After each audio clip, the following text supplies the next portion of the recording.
Critical race theory has been the huge hype on the left, but the biggest concern to those on the right. We've seen parents speak out against it and states banning it within their school system. So what is critical race theory exactly? The founder of the theory, Kimberly Crenshaw, defines it as this academic discipline that seeks to understand how racism has shaped U.S. law and how those laws have continued to impact the lives of non-white people. I don't know. Not sure I buy that. Let's see what my next guest thinks. I want to bring in former HUD Secretary and the great doctor, Dr. Ben Carson. Dr. Carson, if you could, to the best of your ability, can you define critical race theory for us? Yeah, it's an attempt to use race as a mechanism for redefining our society, redefining what it was based on and how it impacts everybody. And it wants our people to believe that your race is the most critical determinant of who you are and what happens to you in our society. In other words, it's a bunch of garbage. It strikes me, and these are some old school, you could almost say Marxist tactics, communist tactics to not just divide the country, but to divide it, the opposition. In other words, if you can divide the opposition, you've split them in half and you're going up against two smaller groups. Your thoughts on that? Am I right about that? You're absolutely right. You know, the only thing that can really destroy our country is a magnificent place. It can't be destroyed by Russia or China or Iran or North Korea, but it can be destroyed from within. There's no question about that. That's what Jesus meant when he said a house divided can't stand. Lincoln reiterated that. And we need to recognize that we, the American people, are not enemies. I'm probably in a unique position when it comes to race, in that I'm also a neurosurgeon. And, you know, when I peel that scalp back and take that bone flap off and open the dura, I'm looking at the thing that makes that person who they are. It's not their nose or their hair or their skin that makes them who they are. It is their brain and the way that it processes information. That's what determines your character, that determines exactly who you become.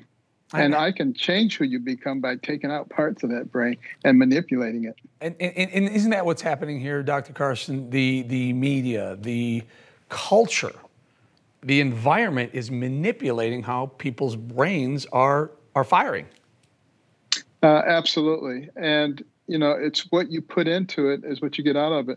The brain is like a supercomputer.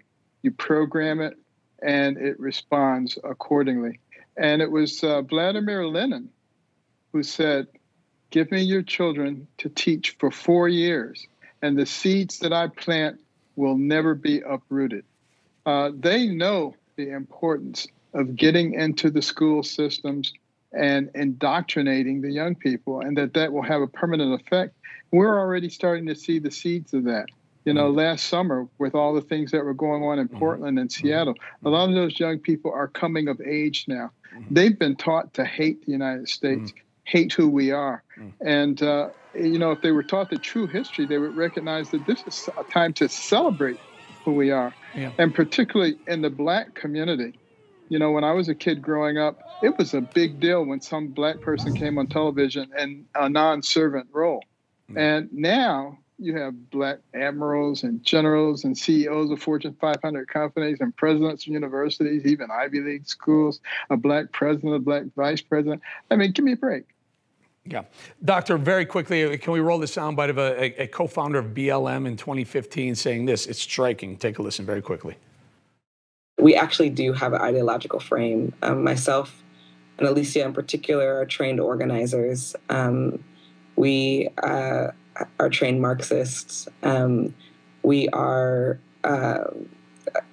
super versed on sort of ideological theories. Very quickly, Doctor, if you don't mind, just a quick thought on BLM founders admitting we are trained Marxists. Well, they had a lot more material up on their BLM site before people started noticing that it was there and that it was antithetical to American principles. You know, they're welcome to their Marxist ideologies, but I would challenge them to show me a nation where that has been successful. and particularly one where it has been anywhere near successful as the United States in terms of elevating the standard of living for people and giving people opportunities. Yeah. It's never worked.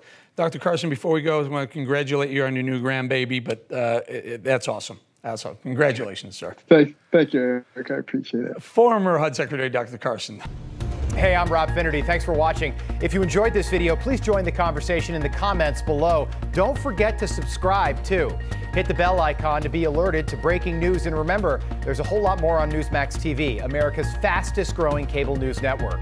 Newsmax TV, we're real news for real people.